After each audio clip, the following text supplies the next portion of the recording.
In one of his very first stories about Winnie the Pooh, A. Milne writes about Pooh Bear going to visit his good friend Rabbit.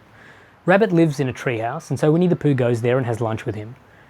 As usual, he eats way too much honey, so much so that he can't even fit out Rabbit's front door. Rabbit is frustrated and says it all comes from eating too much. Winnie the Pooh, equally frustrated, retorts it all comes from not having front doors big enough. You can see how they both have a point, but more importantly, you can see how from this children's fairy tale, we see parallels that we can take directly to the heart of human conflict and societal divisiveness and division today. The same set of facts, the same set of realities, viewed in very, very different ways, based on different perspectives and ultimately based on self-interest. Today, arguably, we're more polarized than ever before.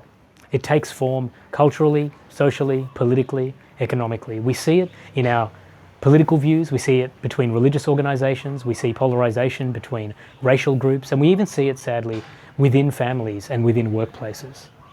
This struggle with disharmony, so much disharmony, has made the search for peace, something that all human hearts are striving for, all the more difficult and all the more confusing.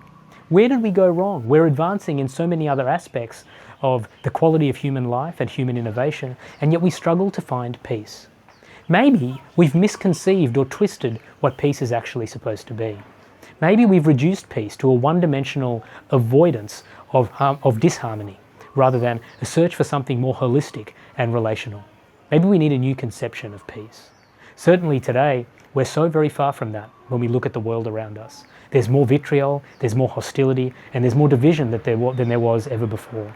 We surround ourselves with people who agree with us in our echo chambers, and because of that, we make it almost impossible to even expose ourselves to views that we disagree with, let alone to graciously dialogue with those views, and more importantly, to connect with the people behind those views.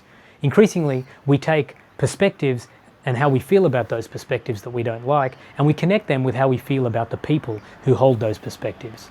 Indeed, we seem to be taking far too many lessons from Netflix's Tiger King and not enough lessons from Disney's Lion King. So where do we go from here? Well, the Christian message, as it often does, has an incredibly countercultural view of peace, a countercultural understanding that's far more holistic, multidimensional, and transformative than what the world has offered us for all of these years. The world out there sees disharmony, and it sees peace as simply tackling or avoiding that disharmony. But the Christian message doesn't just see the disharmony out there, it sees the disharmony in here, the inner brokenness of people, the inner needs of people, the needs for acceptance, the need for stability, the need for identity, the need for a release and a saving from guilt and shame and our struggles. And it offers a solution to that. Not just the avoidance of disharmony, but redemption, healing, reconciliation, not just within ourselves, but with God, and through that, with everyone else.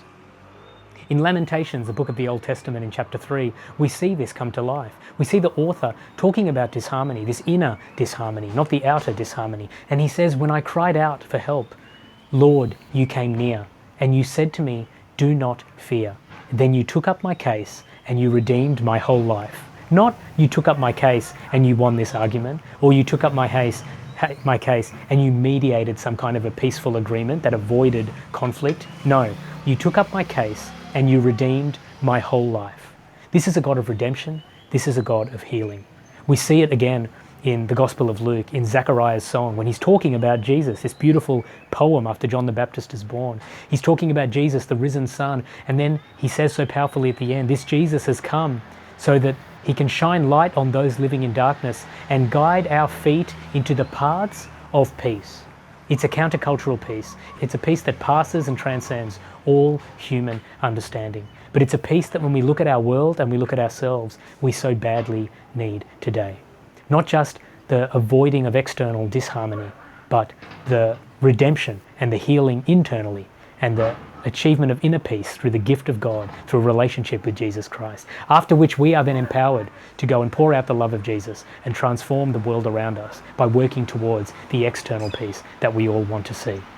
Thanks again for listening. God bless you, and I'll see you again next time.